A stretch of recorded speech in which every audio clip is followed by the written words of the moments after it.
Chapter 6 Result. Quinn thought the whole thing was ridiculous. It was quite clear to him that Jane already had all the information on him from his previous school. They knew that he never had an ability before. The problem was Quinn was struggling with deciding what to do. Before coming to military school, Quinn had done a bit of research himself. He knew that the military gave all students who had no ability an ability book. Each ability book given was the same one. It was an Earth ability book.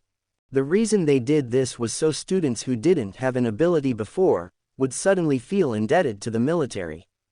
Not only that, but the military also had a hold on nearly all of the Earth-type ability books. Meaning if you ever wanted to increase your strength, you would have to be loyal to the military, and in return, they would give you more power. Before Quinn had discovered his own ability, he actually thought this was the best option for him. Even if he didn't want to join the military after 2 years, the Earth ability was handy to have. It was easy for employment because the Earth ability was useful in construction. This was where the problem came in. Quinn already having an ability meant he was unable to learn a new one. The ability book was practically useless. Not only that, but Quinn was pretty sure they would keep tabs on every student they had given the ability book to, meaning the teachers would accept him to use Earth powers the next time they saw him. Quinn took a deep breath and said, "I don't have an ability." Just like before, the hooded man standing by her side handed her a book and then handed it to Quinn. Quinn took the book off Jane at first, but then suddenly, a notification screen appeared. Unable to learn this ability. Would you like to convert the book into 10 Express? Quinn had somewhat expected the system to display the first message, but the second one truly had surprised him. Quinn was really tempted to take the book and use it as a form of Express, but he knew there would be questions asked later on. "I'm sorry, but I don't want it," Quinn said as he handed the book back to Jane. The students watching and the instructor stood there were both shocked. Jane hadn't experienced anything like this before. In her 5 years working as an instructor, it was the first time someone with no ability had rejected the book. "Please give me one moment." Jane then stood away from the group of students far enough so they wouldn't be able to hear anything. Yes, he says he doesn't want the ability book. What shall I do?" Jane said, speaking on her earpiece. "Let him take the test," the mysterious man on the phone said. As the man hung up, he couldn't help but think that Quinn was an interesting student. He started to look at Quinn's file, and what he had said seemed to be true. The student had no ability and didn't seem to have any relations with the group cure. "Let's see how long you can survive in this cruel world, Quinn," the man said. Back at the testing field, Jane had finished the call with her superior and started to head back over to the group. "Sorry for waiting," Jane said. "Since you won't be taking the ability book, we will still require you to take the test, please." Quinn thought the whole thing was a joke. If Quinn truly had no ability, then they already knew what the test results were going to be. Was there really a need for him to take the test? It felt like the only reason they wanted Quinn to continue was to make himself feel humiliated and small.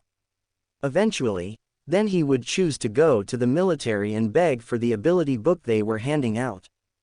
"Please follow me." Jane then took Quinn a little further out onto the field, where Quinn noticed that there were huge craters in the ground, burn marks, and all sorts of things. This was all done from the previous testing contestants. "Please proceed to destroy the targets in front of you as quick as you can," Jane said. "The test will begin immediately." As soon as Jane finished talking, 3 targets popped up randomly around the wasteland. They were metal round targets with a red dot in the center. The problem was when Quinn tried to look for the targets, everything seemed like a blur in the distance. Quinn then realized that his perfect eyesight suddenly wasn't so perfect. "Is this because I'm out in the sunlight?" Quinn thought. Quinn had no choice but to slowly run up to each of the targets and hit them with his fist one by one. His time was incredibly slow, of course. There were then 2 further tests that Quinn needed to complete. The next test was a strength test where Quinn was asked to punch into a huge drum-like machine. Quinn gave it his best shot and hit the drum as hard as he could. The drum vibrated and made a small sound, eventually displaying a digital number in the center.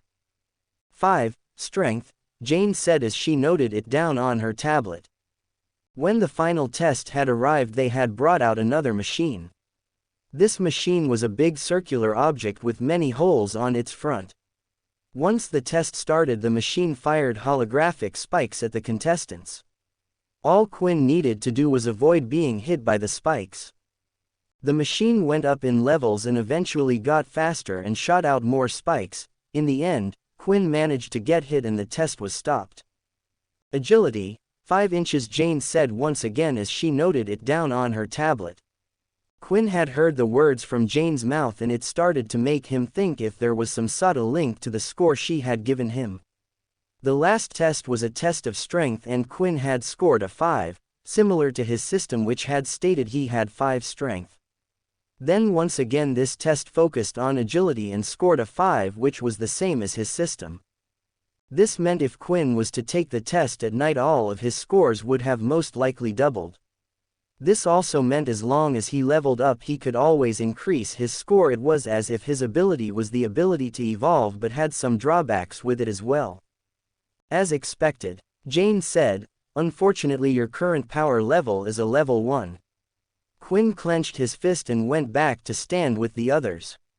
He knew that the days ahead of him as a level 1 user would be tough, but that wouldn't be for much longer.